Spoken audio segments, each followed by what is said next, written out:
Hey there. Good morning and welcome to ShareTreck. This is Raj here. Friends, Wall Street futures are muted as traders digest President Trump's new tariffs on imported branded drugs, trucks, and select furnitures. And this move is aimed at pushing US manufacturing, but dragging on pharma and industrials globally. With yesterday's third consecutive index decline, the S&P 500 is set for its first weekly loss in a month, despite strong US GDP growth and initial resilience in consumer and energy names. I think the focus today is going to be on the key US inflation data and some other consumer confidence reports, which may set the tone for the next Fed rate move. And it could also help clarify the direction after persistent profit taking in tech and AI plays, plus mounting macro uncertainty. Current sector rotations seem to favor some kind of defensive and value stocks despite a red-hot previous quarter as the market recalibrates risk on stretched valuations, especially after Fed Chief Powell mentioned that, and new political headwinds that are taking shape. I think there is volatility on the rise. The short-term market trend is showing signs of reversal as traders shift to safe havens and trim exposure to high-flying growth and AI sectors. Now, I would like to take you to my new segment, which is the 5 biggest US pre-market stock movers, and explain why they are moving so that we could have some ideas for either shorting or going long. So let me take you to the trading desk platform and start from there. Here we have the TradingView platform, and I'm looking at the stocks that we think are going to be doing some kind of movements today. The first one is Intel. So I'm just going to take it up here momentarily so that you can see what is happening with Intel. Intel is gaining on reports that Trump administration will boost US semiconductor production and lower reliance on imports, benefiting domestic chip makers. And you have seen a jump of 8.87% yesterday and 4.56% today. The next stock I want to talk about is GFS. Now, GFS is Global Foundries, and it is surging 4.56% today, pre-market, after surging around 8.87% yesterday. It has got similar policy headlines that is boosting it for US semiconductor investments and favorable sector outlook. The other company is a well-known company, J&J, which is Johnson & Johnson. And you can see Johnson & Johnson was up 8.87% yesterday, and today pre-market it's up 4.65%. And it's raising after Trump's 100% tariffs on imported branded drugs, which stands to benefit US-based pharma producers with local manufacturing in place. Now, that benefit is also going to another company, which is in my portfolio, which is Eli Lilly. So Eli Lilly is also gaining, and I'll show you where it is. It could be, let me take it in here. Yeah, so here we have Eli Lilly, which is up 1.69% today.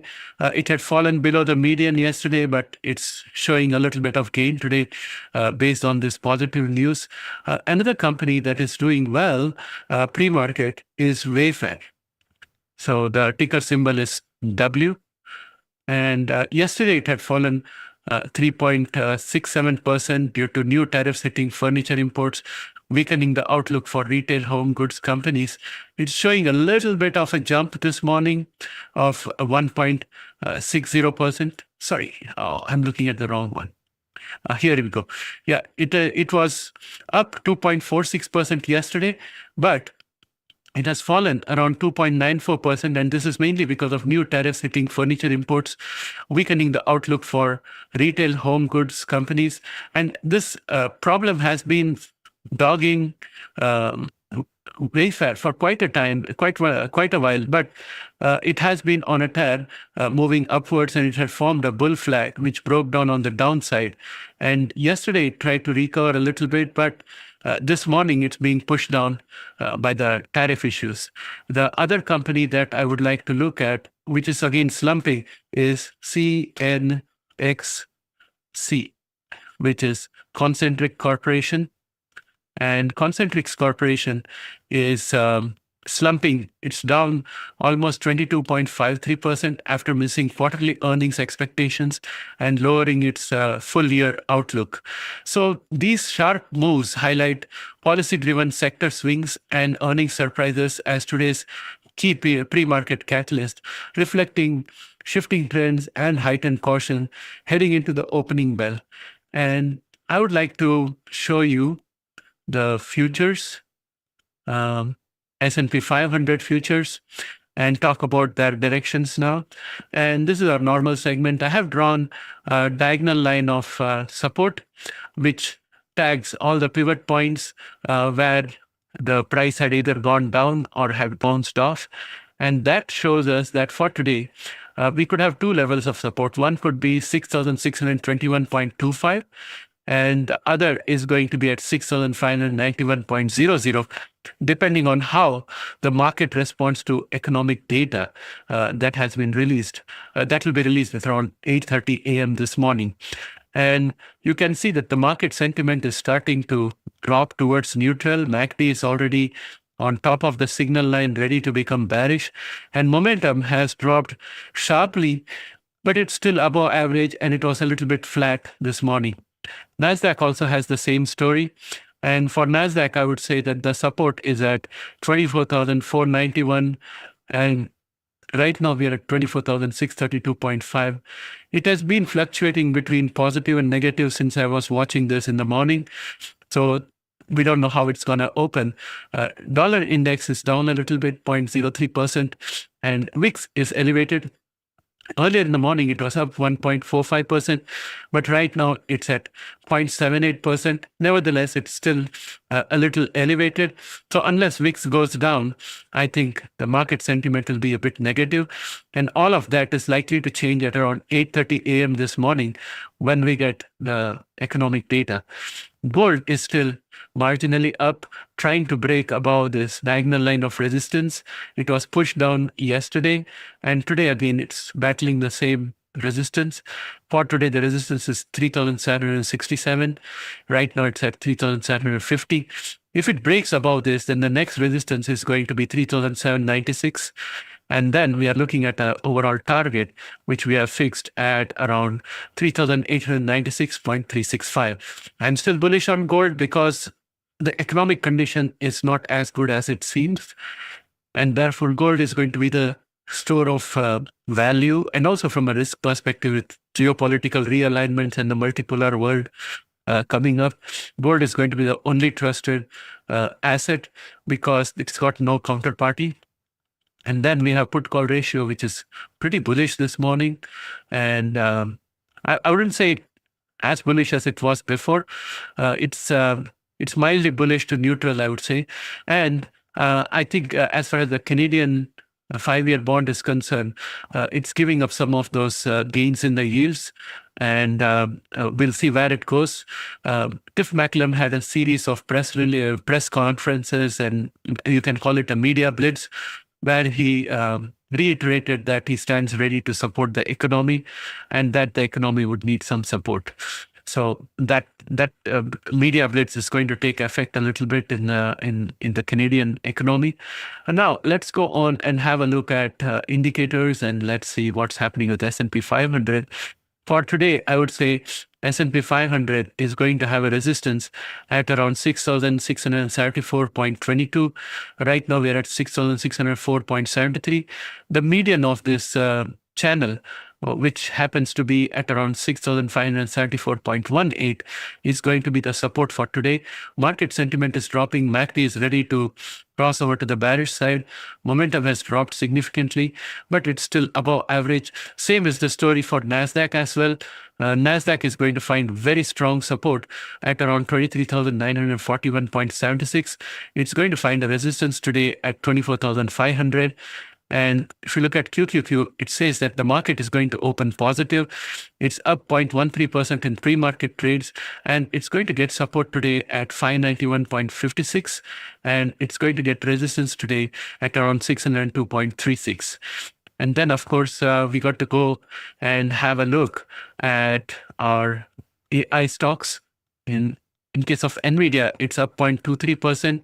All the media, government policy-related media reports are giving a little bit of boost to NVIDIA, but it remains to be seen whether it can sustain the boost when the market opens. We have support at 174.10, and we have resistance at 183.38. And as far as the market sentiment is concerned, it is bearish. MACD is just about neutral, and momentum is just on average. We have Meta, which is up 0.09%, and it has got support at 737.14. And we have Google, which is up 0.34% in pre-market trades. It has successfully completed the gap fill and moved up. So I don't see any reason for it to have to come down. So we need to see what is being formed out here. Is it going to be a bull flag formed, or are we going to continue down in a bearish manner? Market sentiment is dropping, but it's still pretty bullish. MACD is already bearish. Momentum is dropping. Its RSI is just below overbought. So Google is looking, I would say, neutral at this point of time. And Amazon is up 0.39% after having dropped significantly over the last so many days. And market sentiment is still bearish. MACD is super bearish. Momentum is significantly below average. So Amazon is definitely looking weak. If the market picks up overall, then the market sentiment may rub off on Amazon, and it could also pick up. Apple is down 0.86%. We are forming some kind of a bullish pennant out here, which is more likely to break out on the upside. But at the same time, we have got a gap fill that needs to be done. And hindering the gap fill is this diagonal line of support, which is coming from somewhere around, I would say, 12th of August. So if this support is broken, then I think we would be able to complete the gap fill. With every passing day, the possibility of doing this gap fill without encountering this diagonal line of support is becoming smaller and smaller. Now we have Microsoft, which is up 0.59%. It has got a resistance at 514.06, and it has got very strong support, I would say, at around 505.40. Tesla is up 0.66% after dropping 4.38% yesterday. And I would like to watch this a little more. I don't know which direction Tesla is going to go, but I think overall it has got a lot of bullish sentiment behind it. There's good momentum behind it. Oracle is down. Oracle is up 0.14% after having been down 5.55% yesterday. As I mentioned earlier, we have this gap fill to contend with. So I'm thinking that with the market sentiment dropping and MACD tending towards the signal line and momentum dropping significantly, and RSI becoming much weaker, I think that Oracle will follow the direction of the market. And if the market tends to be weak, it will take the opportunity to do the gap fill, going somewhere closer to 243.89. It had a very strong support, as I mentioned yesterday, at 292.00. But pre-market, it has already fallen below it. So if I take a cue from that, I would think that it has created a new resistance pre-market. And if the resistance persists when the market opens, then gap fill is almost certain, with some kind of a support coming at 257.17. AMD is down 0.54%, and we have SMCI, which is down 1.23%, Broadcom, which is down 0.41%. Broadcom will still get support out here at 330.91 today, but it's aiming for a gap fill in my opinion. And then we have Palantir, which is down 0.01%. It has bounced off this diagonal line of support, so I'm going to extend this diagonal line of support further.